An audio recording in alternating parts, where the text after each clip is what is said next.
Hello everyone, welcome back to online study on. आज हम इस वीडियो में लेकर आए हैं पेज नंबर 112 से 115। इसके अगले दिन ये हमारा जो कि ज्योग्राफी ख़त्म होने वाला है, यानी लास्ट एक और टॉपिक बचा हुआ है जिसको हम लोग टेक्स्ट वीडियो में देख करके ख़त्म करेंगे। तो अगर आपने इससे पहले के बाकी के वीडियो को नहीं देखा तो प्लेलिस्ट चेक कर लीजिएगा, वहाँ पर आपको सारी वीडियो मिल जाएगी। हाँ तो फ्रेंड्स, अगर आपने अभी तक इस कोर्स को ज्वाइन नहीं किया तो मैं आपको बता दूं कि अब आपके पास सिर्फ़ और सिर्फ आज भर का ये समय है, यानी कि 2 दिन के अंदर हमारी तरफ से जितने भी पेड कोर्सेज हैं वो ख़त्म होने वाले हैं। यानी पेड कोर्सेज हमारे द्वारा अब नहीं चलाए जाएंगे।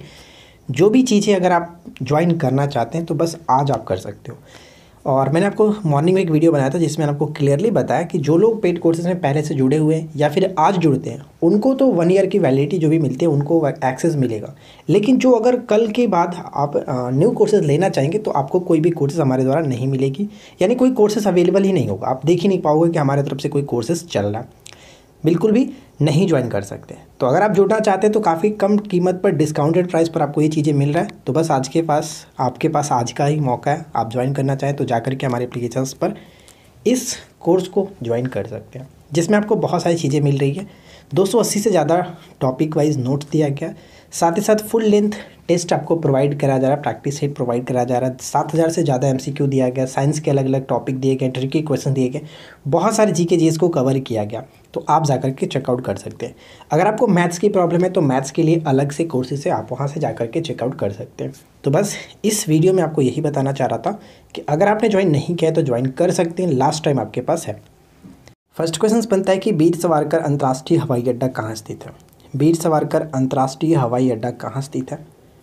तो पोर्ट ब्लेयर यानी अंडमान निकोबार की जो राजधानी है पोर्ट ब्लेयर, यहाँ पे सही आंसर होगा। राजीव गांधी अंतर्राष्ट्रीय हवाई अड्डा कहाँ स्थित है? जो आपको होमवर्क दिया गया था, अगर आपने होमवर्क को कंप्लीट किया तो इन सभी क्वेश्चंस का राइट आंसर आप इजीली दे सकते हैं। राजीव गांधी अंतर्राष्ट्रीय हवाई अड्डा पड़ता है हैदराबाद, ऑप्शन ए हैदराबाद। चौधरी चरण सिंह अंतर्राष्ट्रीय हवाई अड्डा कहाँ स्थित है? चौधरी चरण सिंह अंतर्राष्ट्रीय हवाई अड्डा कहाँ स्थित है? Lucknow, option D will be correct answer, Lucknow. Indian airlines का मुख्यालय कहाँ स्थित है? इंडियन एयरलाइंस का मुख्यालय कहाँ पे पड़ता है? न्यू दिल्ली में, ऑप्शन बी न्यू दिल्ली में। भारत का सबसे लंबा जो राष्ट्रीय जल मार्ग है वो कौन सा है? सबसे लंबा राष्ट्रीय जल मार्ग, तो राइट आंसर बन जाएगा ऑप्शन ई, राष्ट्रीय जल मार्ग 1। और अगर हम बात करें कि राष्ट्रीय जलमार्ग 1 जो है वो किसको किसको जोड़ता है, कहाँ से कहाँ तक है, तो हल्दिया से लेकर के ये इलाहाबाद से हल्दिया तक, ये ध्यान रखिएगा। और इसकी लंबाई करीब 1620 जो कि किलोमीटर होता है, ठीक है, 1620 किलोमीटर, ये ध्यान रखेंगे। सेकेंड नंबर की बात करें तो सेकेंड नंबर पे कौन आता है? सदिया से धुबरी पट्टी, सदिया से धुबरी पट्टी। और थर्ड नंबर आपने याद किया होगा कोलम से कोटापुरम, ठीक है, कोलम से कोटापुरम। और चौथा भी याद रखिएगा, चौथा जो था काकीनाडा से मरकानम, काकीनाडा से मरकानम। और फिफ्थ नंबर और सिक्स नंबर को भी देख ही लेते हैं। फिफ्थ नंबर क्या था? तलचर से भमरा, ठीक है, तलचर से धमरा था शायद, हाँ, तलचर से धमरा। और लास्ट आपका लखीपुर से भंगा, लखीपुर से भंगा। ये टोटल 6 आपको ध्यान में रखने, ठीक है। अगला प्रश्न बनता है कि नेताजी सुभाष चंद्र बोस अंतर्राष्ट्रीय हवाई अड्डा कहाँ स्थित है? नेताजी सुभाष चंद्र बोस अंतर्राष्ट्रीय हवाई अड्डा कहाँ पे पड़ता है? तो राइट आंसर हो जाएगा ऑप्शन बी कोलकाता, कोलकाता यहाँ पे करेक्ट आंसर है, ठीक है। भारत में कितने जलमार्ग राष्ट्रीय जलमार्ग के रूप में अधिसूचित किए जा चुके हैं? टोटल कितने हैं? तो अभी जस्ट हम लोगों ने 6 के नामों को देखा था, यानी सही आंसर होगा ऑप्शन सी। राष्ट्रीय जलमार्ग संख्या 1 जो है वो किसको किसको जोड़ता है? क्या बताया हमने? जो कि 1620 किलोमीटर होता है। और ये किसको किसको जोड़ता है? तो राइट आंसर बन जाएगा इलाहाबाद से हल्दिया, इलाहाबाद से हल्दिया, ठीक है। चलिए आगे बढ़ते हैं। निम्नलिखित में से कौन सा जो बंदरगाह है पश्चिमी तट पर स्थित नहीं है? पश्चिमी तट पर स्थित नहीं है। एनोर बंदरगाह का संबंध पूर्वी तट से होता है, ऑप्शन डी, जो कि तमिलनाडु में स्थित है। राइट आंसर क्या बनेगा? Option D. चलिए आगे बढ़ते हैं। अगला क्वेश्चन कि भारत का सबसे बड़ा बंदरगाह कौन सा है? भारत का सबसे बड़ा जो बंदरगाह है वो मुंबई, ठीक है, मुंबई यहाँ पे करेक्ट आंसर ऑप्शन बी। और विशाखापट्टनम क्यों फेमस है? तो विशाखापट्टनम से ध्यान रखिएगा, देश का जो सबसे प्राकृतिक बंदरगाह माना जाता है विशाखापट्टनम, ठीक है। जबकि अगर हम यहाँ पे बात करें ये विशाखापट्टनम के ही, तो विशाखापट्टनम सबसे गहरा बंदरगाह के रूप में भी जाना जाता है, कि आपको याद रखना है। और एक अगर हम बात करें जैसे चेन्नई के बारे में पूछा जाता है अक्सर, तो चेन्नई को याद रखिएगा, ये कृत्रिम बंदरगाह, ठीक है, कृत्रिम बंदरगाह है और काफ़ी पुराना भी है। अगला क्वेश्चन, लाल बहादुर शास्त्री अंतर्राष्ट्रीय हवाई अड्डा कहाँ स्थित है? लाल बहादुर शास्त्री अंतर्राष्ट्रीय हवाई अड्डा कहाँ पे पड़ता है? तो इस प्रश्न का राइट आंसर क्या बन जाएगा? ऑप्शन हम डी को टिक करेंगे, ऑप्शन डी यानी कि वाराणसी। ठीक है, वाराणसी करेक्ट होगा। देवी अहिल्याबाई होलकर अंतर्राष्ट्रीय हवाई अड्डा कहाँ स्थित है? देवी अहिल्याबाई होलकर अंतर्राष्ट्रीय हवाई अड्डा कहाँ पे पड़ता है? तो option C Indore, Indore correct answer है। निम्नलिखित बंदरगाहों में से कौन सा एक मुक्त जो कि व्यापार क्षेत्र है? मुक्त व्यापार क्षेत्र है, राइट आंसर क्या बन जाएगा? Option D Kandla. कांडला ध्यान रखिएगा, कांडला के संबंध में ये भी याद रखते हैं कि ये गुजरात में स्थित है और एक ज्वारीय बंदरगाह। ठीक है, ज्वारीय बंदरगाह भी अक्सर क्वेश्चंस पूछा जाता है। जैसे नेक्स्ट क्वेश्चंस में देखिए पूछा ही गया है कि निम्नलिखित में से कौन सा एक ज्वारीय बंदरगाह है? तो ज्वारीय बंदरगाह कांडला, ऑप्शन बी कांडला। ठीक है, भारत के निम्नलिखित बंदरगाहों में से कौन सा एक उड़ीसा तट पर अवस्थित है? उड़ीसा के तट पर अवस्थित है कौन? तो इनमें से हम देख सकते हैं Paradip, Paradip option C. Dolphin nose नामक चट्टान के पीछे कौन सा बंदरगाह सुरक्षित है, स्थित है? तो डॉल्फिन नोज नामक चट्टान के पीछे वो बंदरगाह है जिसका नाम विशाखापट्टनम यानी सी करेक्ट आंसर बन जाता है। भारत में पहली बार जो जनगणना हुई थी वो कब हुआ था? पहली बार जनगणना, तो ध्यान रखेंगे भारत में पहली बार जनगणना 1872 में लॉर्ड मेयो के समय में हुआ था, लॉर्ड मेयो के समय में। लेकिन नियमित जनगणना अगर हम आपसे बात करें तो यहाँ पे 82 में लिख दूँ 1881 यानी कि 10 वर्ष के पश्चात लॉर्ड रिपन के समय में ये स्टार्ट हुआ था। तब से लेकर के प्रत्येक 10 वर्ष पर ये जनगणना की जाती है। तो अगर क्वेश्चंस में नियमित पूछे तब हम वहाँ पे 1881 को टिक करेंगे। जनगणना 2011 के अनुसार जनसंख्या घनत्व का सही अवरोही क्रम क्या होगा? जनसंख्या घनत्व का सही अवरोही क्रम क्या होगा?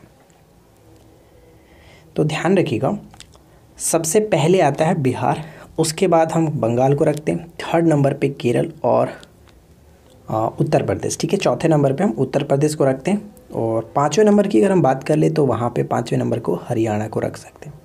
ठीक है, हरियाणा, ये ध्यान रखिएगा। तो राइट आंसर क्या बन जाएगा? ऑप्शन हम ए को टिक आउट करके आगे बढ़ सकते हैं। निम्न में से किस प्रदेश में महिला साक्षरता सबसे अधिक है? महिला साक्षरता जो है वो सबसे अधिक है कहाँ पे? तो जाहिर सी बात है कि केरल की जो साक्षरता वो काफ़ी ज़्यादा है, तो यहाँ पर ऑप्शन बी बिल्कुल सही होगा। भारत में 2001 से 2011 में साक्षरता में वृद्धि दर कितनी रही? 2001 से लेकर के 2011 की जनगणना को देखें तो उसमें साक्षरता में वृद्धि दर कितनी रही? साक्षरता में वृद्धि दर 9.2%, 9.2% राइट आंसर होगा। अगला प्रश्न, जनसंख्या के आकार की दृष्टि से भारत का सबसे छोटा राज्य कौन सा? जनसंख्या के अकॉर्डिंग, तो जनसंख्या के अकॉर्डिंग सबसे छोटा हो जाता है सिक्किम और क्षेत्रफल के अकॉर्डिंग हो जाता है गोवा। तो यहाँ पे फिलहाल करेक्ट आंसर क्या बन जाएगा? Option A.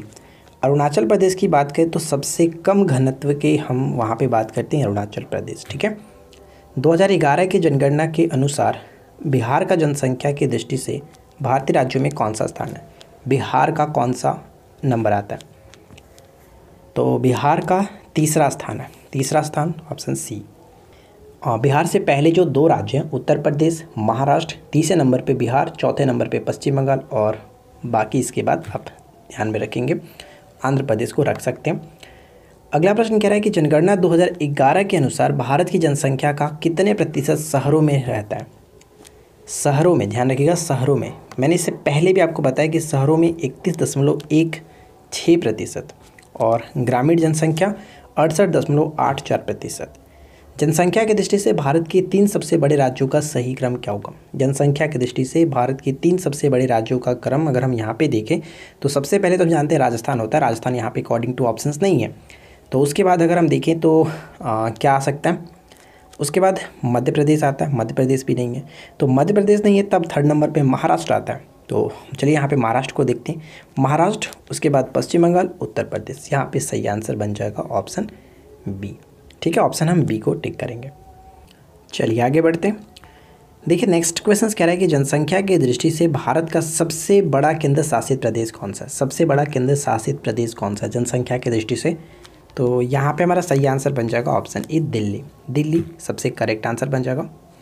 और यहाँ पे ध्यान रखेंगे, जो दूसरे स्थान की बात करें तो दूसरे स्थान पे आपका पुडुचेरी आएगा, थर्ड नंबर पे चंडीगढ़ आता है। जबकि न्यूनतम अगर पूछ ले कि न्यूनतम जनसंख्या वाला केंद्र शासित प्रदेश कौन सा होगा, तो वहाँ पे हम लोग लक्षद्वीप को टिक आउट करते हैं। ठीक है, तो इन चारों पॉइंट्स को ध्यान रखेंगे। वर्ष 2011 की जनगणना के अनुसार 2001 से 11 दशक के दौरान जनसंख्या वृद्धि दर कितने प्रतिशत रही है? जनसंख्या वृद्धि दर कितने प्रतिशत रही है? तो 17.7%। 17.7%। 2011 की जनगणना के अनुसार निम्नलिखित में से किस राज्य में 2001 से 11 की अवधि में जनसंख्या वृद्धि दर सर्वाधिक रही? जनसंख्या वृद्धि दर सर्वाधिक रही मेघालय में। मेघालय यहाँ पे करेक्ट होगा। जबकि सबसे कम कहाँ पे रहा, तो वो हम लोग आगे डिस्कस करेंगे। 2011 की जनगणना के आंकड़ों के अनुसार निम्नलिखित में से किस राज्य की जनसंख्या वृद्धि दर सबसे कम रही? सबसे कम वो निगेटिव में ही चला गया था, नागालैंड, जो कि ऑप्शन सी बिल्कुल करेक्ट होगा। जनसंख्या की दृष्टि से भारत के 3 सबसे छोटे राज्यों का सही क्रम क्या होगा? 3 सबसे छोटे राज्यों का सही क्रम क्या होगा? तो सबसे छोटा तो सिक्किम देखते हैं, उसके बाद मिजोरम, अरुणाचल प्रदेश। यहाँ पे राइट आंसर बनेगा ऑप्शन बी। ठीक है, बी बिल्कुल करेक्ट होगा। जनसंख्या के संदर्भ में निम्न वर्षों में से किस एक को महान विभाजक वर्ष कहा जाता है? महान विभाजन वर्ष के नाम से जाना जाता है किसे? तो 1921, ऑप्शन बी 1921। अगला प्रश्न कि जनसंख्या घनत्व का अर्थ क्या होता है? जनसंख्या घनत्व का अर्थ क्या है? प्रति वर्ग किलोमीटर में रहने वाले व्यक्तियों की संख्या को हम लोग कहते हैं घनत्व। ठीक है, घनत्व यहाँ पे करेक्ट आंसर है, प्रति वर्ग किलोमीटर, ये ध्यान रखेंगे। वर्ष 2011 की जनगणना के अंतिम आंकड़ों के अनुसार सर्वाधिक जनसंख्या घनत्व वाला भारतीय राज्य कौन सा है? सर्वाधिक जनसंख्या घनत्व ऊपर हम लोगों ने देखा था, सबसे टॉप पे रहता है बिहार, उसके बाद बंगाल, उसके बाद केरल, और चौथे नंबर पर हम लोग उत्तर प्रदेश को रखते हैं। तो सबसे ज़्यादा 1106 वर्ग प्रति वर्ग किलोमीटर के स्क्वायर में है आपका बिहार। जनसंख्या घनत्व तो यहाँ पे होता है सबसे ज़्यादा। सबसे कम अरुणाचल प्रदेश। सूची 1 को सूची 2 के साथ मैच करना है, तो चलिए यहाँ पे मैच करिए। तो ध्यान दीजिएगा, सबसे पहले तो बिहार में सबसे ज़्यादा क्या है? 1106, यानी फर्स्ट का 2 के साथ। तो फर्स्ट का 2 के साथ 3 जगह पे मिल रहा है, तो आगे हम लोग बढ़ते हैं। उसके बाद मैंने आपको बताया था सेकंड नंबर पे आता है बंगाल। तो सेकंड नंबर पे बंगाल, तो बंगाल में सबसे ज़्यादा यहाँ पे 1028, यानी डी का फर्स्ट। तो डी का फर्स्ट हम यहाँ पे देख सकते हैं, तो राइट आंसर बन जाएगा ऑप्शन सी। ठीक है, ऑप्शन सी यहाँ पे बिल्कुल सही हो जाता है। अगला क्वेश्चन, वर्ष 2011 की जनगणना के अनुसार भारत में जनसंख्या का पुरुष और स्त्री का अनुपात क्या? पुरुष और स्त्री का अनुपात क्या है, यानी लिंगानुपात कह सकते हैं। तो 2001 में था आपका 933, जबकि 2011 के आंकड़ों के अनुसार ये 943 हो चुका है। तो राइट आंसर बन जाएगा ऑप्शन डी, प्रति 1000 पुरुषों पर 943 महिलाएं। ठीक है, भारत में सबसे कम लिंगानुपात वाला राज्य कौन सा है? सबसे कम लिंगानुपात वाला राज्य कौन सा है? हरियाणा। हरियाणा करेक्ट आंसर होगा। अगला प्रश्न, निम्नलिखित में से कौन सही सुमेलित है? नहीं है, सही सुमेलित नहीं है।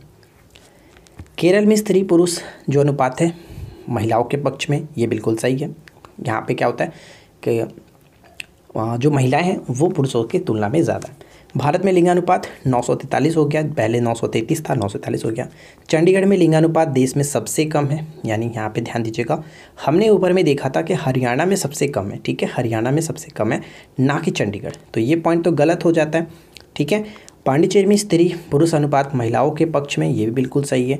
तो यहाँ पे करेक्ट आंसर हम ऑप्शन सी को टिक करेंगे, जो कि पॉइंट्स गलत है। ठीक है, अगला प्रश्न है कि 2011 की जनगणना के अनुसार निम्नलिखित राज्यों में से किस एक का नगरीकरण स्तर निम्नतम है? नगरीकरण स्तर जो है निम्नतम है हिमाचल प्रदेश। 2011 की जनगणना के अंतिम आंकड़ों के अनुसार भारत की औसत साक्षरता प्रतिशत कितनी है? औसत साक्षरता प्रतिशत कितनी है? तो यहाँ पे हमारा राइट आंसर बन जाएगा ऑप्शन बी, 74.04%। ऑप्शन बी को टिक करेंगे।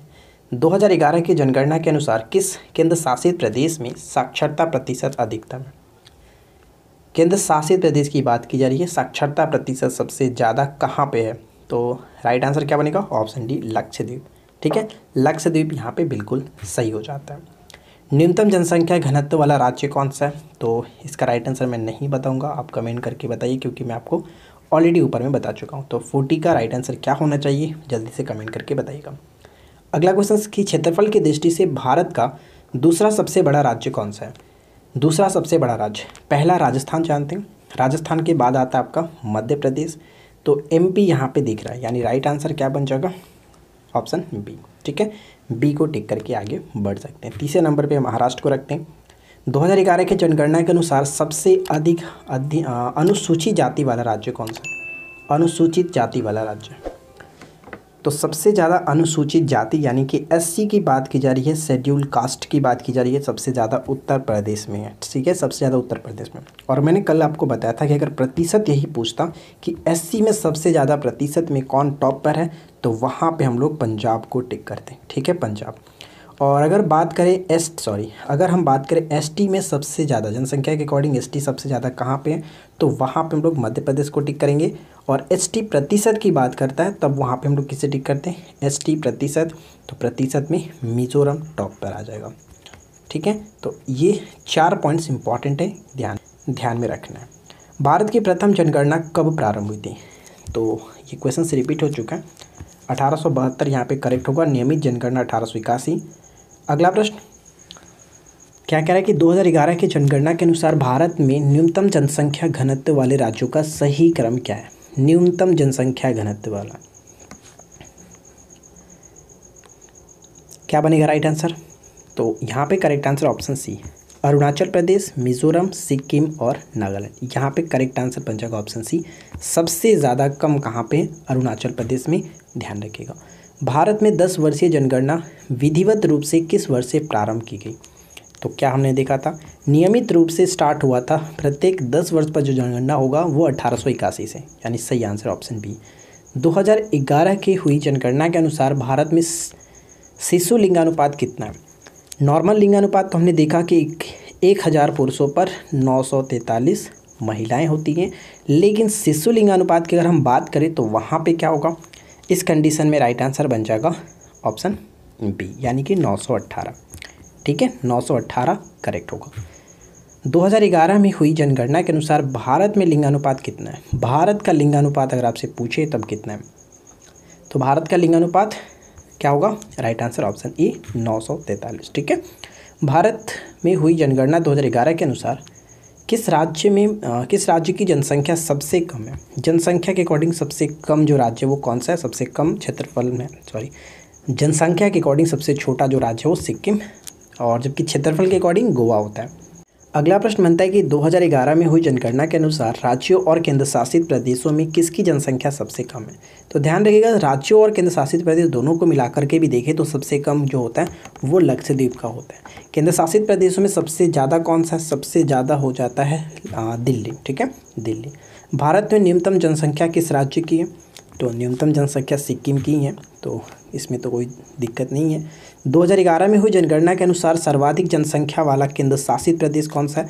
तो सर्वाधिक दिल्ली करेक्ट होगा ऑप्शन डी। 2011 में हुई जनगणना के अनुसार न्यूनतम जनसंख्या घनत्व केंद्र शासित प्रदेश कौन सा है? सबसे कम जनसंख्या घनत्व में केंद्र शासित प्रदेश कौन सा है, ये आपको बताना है। क्या बनेगा राइट आंसर? तो ध्यान रखिएगा, राइट आंसर हो जाएगा ऑप्शन सी, अंडमान और निकोबार। सी विल बी करेक्ट आंसर। ठीक है, अंडमान निकोबार। तो देखिए यहाँ पे हम लोगों ने 52 MCQ कवर किया, और आई होप कि आप लोगों को ये वीडियो डेफिनेटली अच्छा लगा होगा। बात कर लेते हैं कि इसके बाद हम लोग का कौन सा टॉपिक आने वाला है। तो होमवर्क के लिए पेज नंबर 115 से 117 दे रहे हैं, लेकिन टॉपिक भी आपको बता ही देते हैं क्योंकि काफ़ी कमेंट करने लगते हो आप। परियोजना पढ़ेंगे, साथ ही साथ आपको वन्य जीव अभ्यारण्य जो दिया गया उसको आप पढ़ के आएंगे। ठीक है, इसके नेक्स्ट बाद हम लोग का ये ज्योग्राफी भी ख़त्म हो जाएगा, उसके बाद हम लोग डिसाइड करेंगे क्या स्टार्ट करना है। तो फिलहाल अगर आपको ये वीडियो अच्छा लगा हो तो वीडियो को ज़्यादा से ज़्यादा लाइक कर दीजिए, दोस्तों के साथ शेयर कर दीजिए, और हम मिलते हैं नेक्स्ट क्लास में। Thanks for watching, keep learning, have a good day.